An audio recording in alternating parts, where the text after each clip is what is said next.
was a triple digit speed right there. Welcome to the 2020 BMW M5 competition, ladies and gentlemen. This car, well, there's a lot to talk about with this car. Today I have had the fortunate pleasure of reviewing this 2020 BMW M5 of the F90 generation. And it's just, if I could describe this car in one word that would perfectly characterize the F90 generation, this S63 twin-turbo V8, paired with the ZF8 automatic transmission, it would be effortless. Effortless describes this car in a nutshell so well because there is nothing that this car really cannot handle. The ferocity in which this car accelerates is relentless. The power is brutal. Yet somehow it manages to also be smooth at the same time. It has zero traction issues because of its four-wheel drive system. BMW's xDrive is simply amazing, especially in these newer M cars and the way that it's been tuned, and then the fact that you can instantly switch this car into two-wheel drive mode and drive completely with the rear wheels is simply phenomenal. So what are we dealing with here on paper? Well, we're looking at about 617 horsepower, roughly 500 or so pound-feet of torque, a 0 to 60 time of, with a good launch, 3 seconds flat, potentially even less if you have perfectly ideal conditions.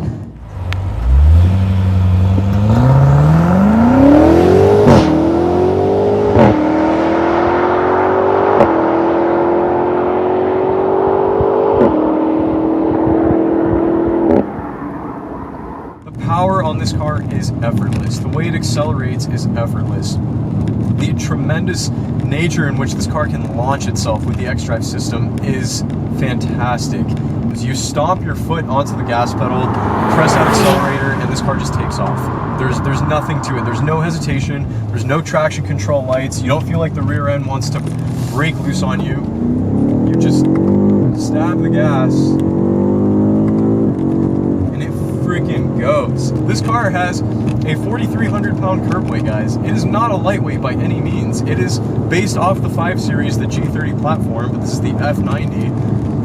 And it's designed to be an executive business sedan. It's designed to comfortably fit 4 or 5 people in this thing. Something that you can take to work and cruise with on the Autobahn at 100 miles an hour all day long.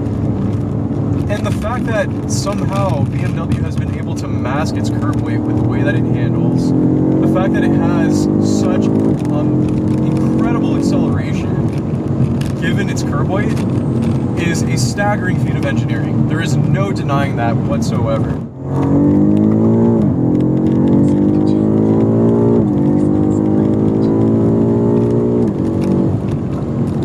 That was a very, very high speed right there, guys. This car is just incredible. It is so fast. I mean, this is supercar performance. These are supercar numbers. You look at a car like a Lamborghini Huracan or a McLaren 570S. Hell, this isn't even far off from like what the power figures are from a stock Ferrari 488 GTB. This is truly phenomenal, and this is completely stock. This car there is not a single modification that has been done to the powertrain, the chassis, or anything mechanically related to this car. This is bone stock how you can pick up an M5 competition from the factory. Braking feel is awesome in this car. It has the 6-piston M calipers up front with massive cross-drilled rotors as well to dissipate that heat, and that is obviously quite necessary when you have a car this massive that can accelerate this fast. It is just, it's tough to talk when you're moving this quickly, on a public road, but the acceleration and performance of this car is, I can't stop praising it. I truly can't, for good reason.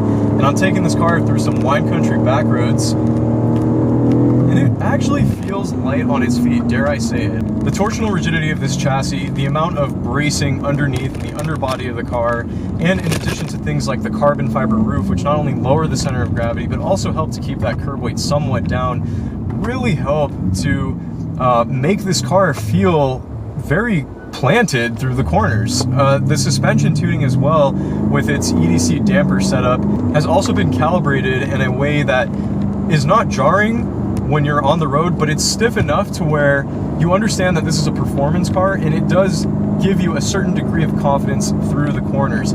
This car handles decently well. Don't get me wrong, it still feels like an M5. It doesn't feel like, this is no M2 or even an M3 or M4. But considering the size of this car, considering its relatively hefty curb weight, especially in comparison to a lot of the other M products, this thing handles really well, guys. It is extremely impressive. Even on a track, I think this car would throw down some seriously impressive lap times, especially if that track has a lot of straights, because this thing can move ground like there's no tomorrow.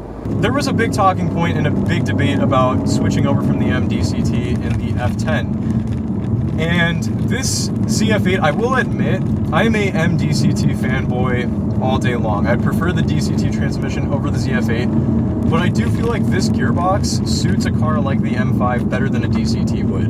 Around town, you know, driving through the city, driving on the highway, whatever the case is, and driving this car how most people would drive an M5, the ZF8 makes more sense. It's more comfortable, the torque converter is a little more smooth around town and just kind of clamoring about. And then even when I have this thing in manual mode, you can adjust the shift ferocity as well on it. It's pretty damn quick. The paddle shifters are responsive. There is a little bit of a delay between the time that you hit the paddle and the time that it actually gives you the shift. The only thing I would say is that the shifts don't feel super crisp. The gear changes are relatively instantaneous. It gives you the gear you want, and there's really no problem with that. It just lacks some of that feel. It also lacks a little bit of the kick that the DCT from the previous generations would give you. Now, just for the sake of this review, guys, we're gonna go ahead and launch this thing right here from first gear. Here we go.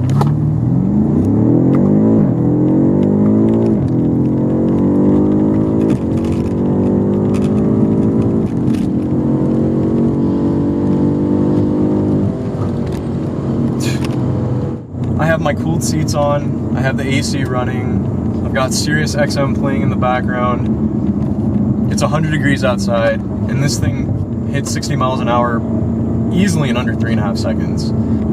And I think it's so easy in today's day and age to just be like, oh, this car can only hit, you know, 0 to 60 in 3 seconds flat. Why can't it go sub 3 seconds? Or it only has this top speed or this and that. It's so easy to take for granted what we have nowadays, what we consider as the benchmark or just the standard, the minimum for a performance sedan.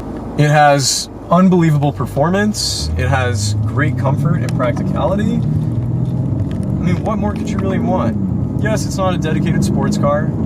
You know, it's not something from the ground up that's designed to thrill at the absolute edge of performance, but again, this offers like probably like 85–90% of that thrill in a very, very appealing package. It's a good looking car, it has very aggressive angles, but it's still understated enough to where, you know, it's a 5 Series at the end of the day, and it's not anything that's wildly in your face, and it's not anything that's shouting, hey, look at me, you know, being a complete attention hog on the road.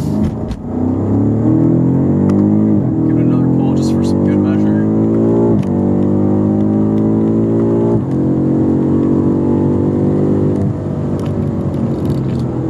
And those brakes, man. I'm barely, you know, putting my foot into the pedal, but the thing just slows down like so easily.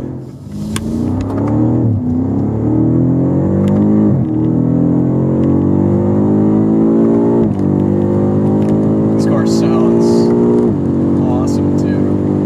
It's just